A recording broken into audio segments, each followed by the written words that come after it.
Wow, ang dami ko nag-grab na chiko, oh. Mahigit 20.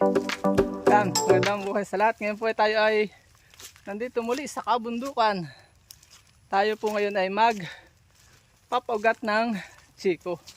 Pakikita ko sa inyo paano ako magpaugat ng chiko. Tara na, let's go! So yan, nandito na po tayo ngayon mga kagal sa bundok. Gagamit tayo ng plastic, kunting at straw. At yung ating medyang ginawa. So tara na, mag-ano tayo ngayon.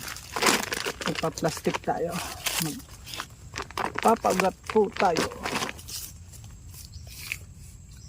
Tatalian muna po natin ito. Sakto lang dapat yung ano niya. Yan o. Yung taba.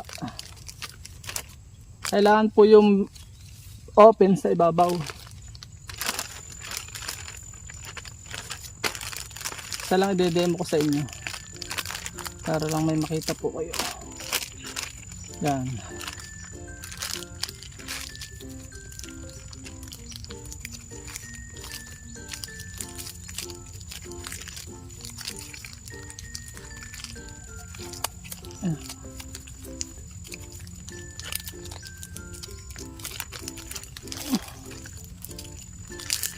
Yan.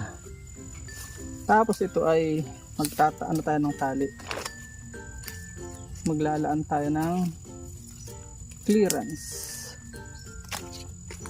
So saksakan na po natin ito ng utay-utay, dahan-dahan. Kita nyo yun, no? Ito po ay ginawa ko na ng 2 weeks. Natanggal na yung ano, yung style na ito. Kakaiba yung style ko. Huwag ura-urada. Para nagkakaroon na siya ng adjustment o napiprepare na yung kanyang ano, balat sa pag-ugat. Sisiksikin po natin dapat. Sik. Kunti lang yung plastic na binili ko. Dahil tanghali at ang dami ko pa pong gawa. Nakapag-vlog na ako ng 2 kanina. Yan, maganda. Dapat po ito yung moist, matubig, kokopit na basa. Kokopit na may kalahating lupa. Kung gusto niyo panoorin yung mixture nito, may video po tayo.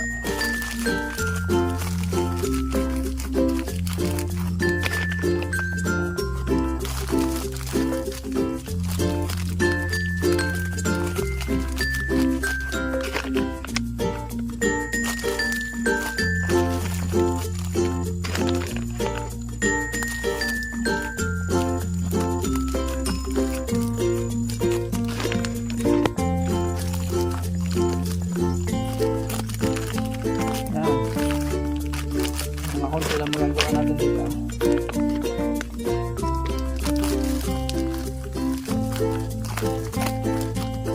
Okay na po yan. Basta may masusupply siya sa kanyang pagsibol. Ganyan ganyang size. Kaya ano pa naman yan eh. Sasarap po natin dito.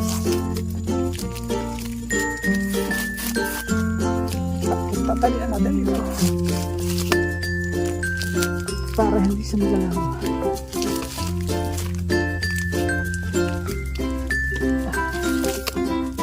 Mahaba ang tali.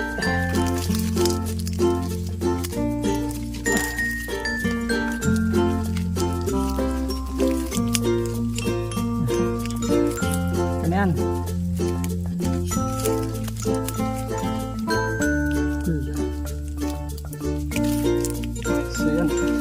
Salamat, may natutunan nawa kayo sa simpleng pagpaugat ng chiko. Bakit po puti yung ginamit ko? Sasagutin ko at baka may comment para kitang kita po yung ugat.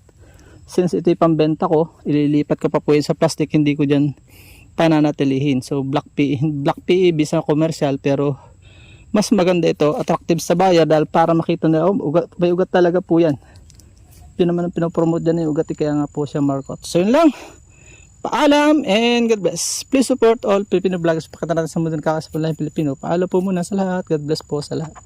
Happy New Year po sa lahat.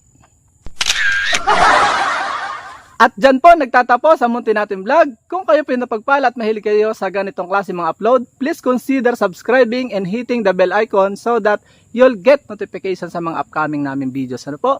Magkita-kits po tayo sa susunod natin mga vlog. Paalam and God bless. Bye-bye po muna!